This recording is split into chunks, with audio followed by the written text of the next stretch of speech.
going on, Mullen fam? Welcome back for another video. William Farron, the activist with Ceobloc, is going to be taking us back to school. He's going to be breaking down the structure behind short sellers, how they get together and orchestrate attacks on a particular stock in order for them to win regardless as the stock gets naked shorted down.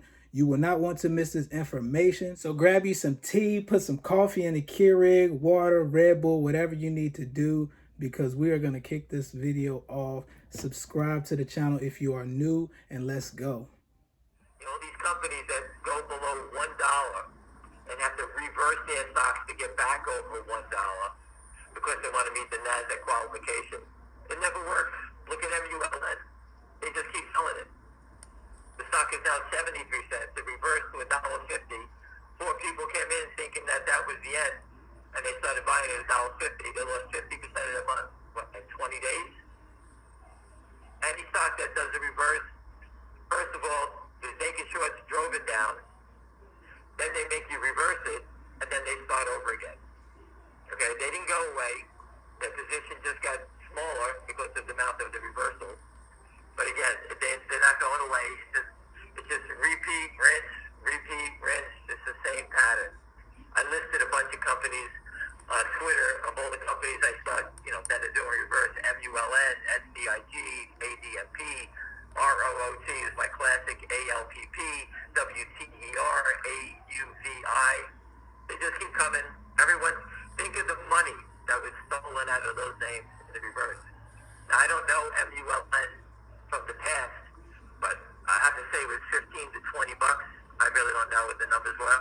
Trading, if it's trading like it's doing now, 30 million shares a day, imagine 30 million shares at 15 bucks, making sure it's 14, 13, every day those numbers, and they never cover. Think about the money that was stolen. It's enormous, right? Those are big boys playing that game.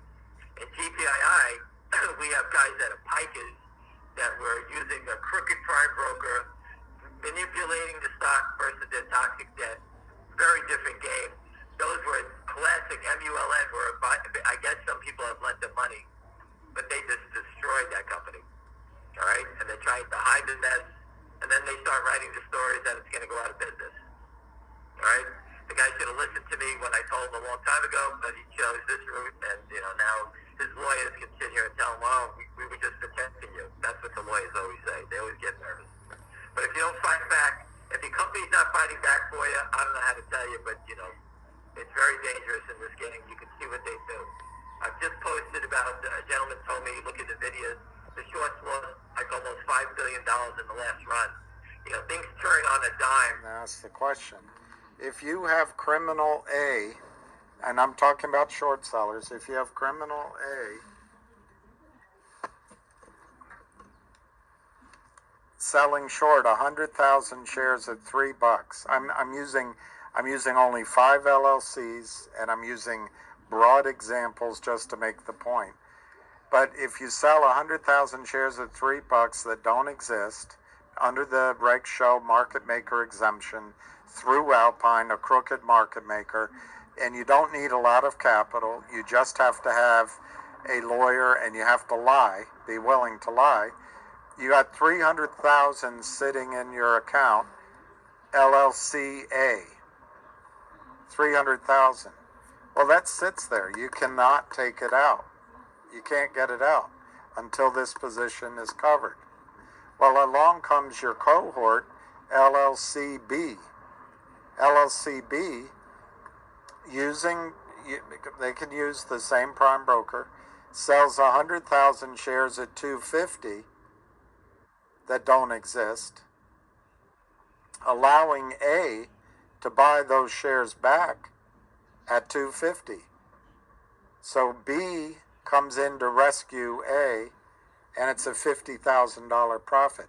That money can be taken out of the account.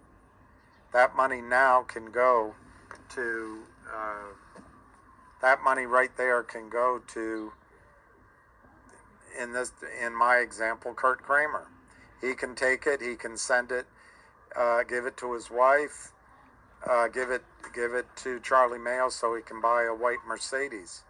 So, but now LLC B, is short 100,000 shares. They have 250,000 in their account, cash. They cannot take that money out until they cover the trade. They either have to deliver shares or buy it back in. Well, here comes LLC number C, a cohort, a racketeering criminal comes in. They sell 100,000 shares. It allows LLC B to buy those 100,000 shares at $2. They have a $50,000 profit. They can send that money to Tel Aviv or to Venezuela or to the Cayman Islands. But now, criminal LLC number 2 is short 100,000 shares. But they have $200,000 sitting in the account. So along comes RICO racketeering buddy number LLCD. They sell 100,000 shares that don't exist under the Reg Show market maker exemption. Because you know the activity is just blisteringly fast in the over-counter markets, and they need this exemption because they don't have time to locate the shares. The markets are moving so quickly, and you've got to have this exemption for them. So they sell 100,000 shares, allowing C to buy it at $1.50, closing this position for $150,000, making a $50,000 profit. So criminal LLC number 1 made $50,000. Criminal LLC number B made $50,000. Criminal LLC number C made $50,000. What did they do? They illegally crossed, spoofed, manipulated the price from $3 down to $2.50, down to $2, down to $1.50. All fraudulently. But it's okay with Gary Gensler because these are the deep, best markets in the world for capital formation. What a goober. So now D is sitting on $150,000, and at $1, I didn't write it down because I can either show you here at E. I should write it down. E covers at $1. So I don't know why that's not working. E covers at $1. So there's another 50,000 right here in profit. Criminal E is covered at $1. So there's a total of 200,000 in profit. I hope you can see it's created out of thin air. Criminal number 1 sold 100,000 shares for $3 that didn't exist. They didn't locate. They didn't borrow. They brought in 300,000 at Alpine because Alpine winks and nods and looks the other way. Now I'm leaving out all the fees that Alpine might charge. Criminal B sells 100,000, allowing A to buy it from him in all that communication, all that crossing at $2.50. He makes 50,000. They do it again, 50,000. They do it again, 50,000. They do it again, 50,000. There's 200,000 that they've made. Now, what's going on right now? Somebody else just asked. The stock's trading. It didn't make sense how the stock's trading. Well, right now is you're down at $1, and these guys all work together. All 5 of these criminals are working together. This 100,000, right here, they're at risk for this 100,000. So what's going on the last 2 or 3 weeks? They're, as you guys call it, barcoding it almost. They're just trading it here under $1 over and over again, back and back and back and back. They hope they can make a profit here. And maybe they only make $3,000 profit. Or let's say it gets out of control a little bit and it goes back to $1.15. So let's say they lose $10,000 on this position. Well, A, B, C, D, and E are all working together. So they have a $200,000 profit. You take 10 grand off of it, and they have a $190,000 profit. And they chop it up amongst themselves. That's what's going on. It's not complicated.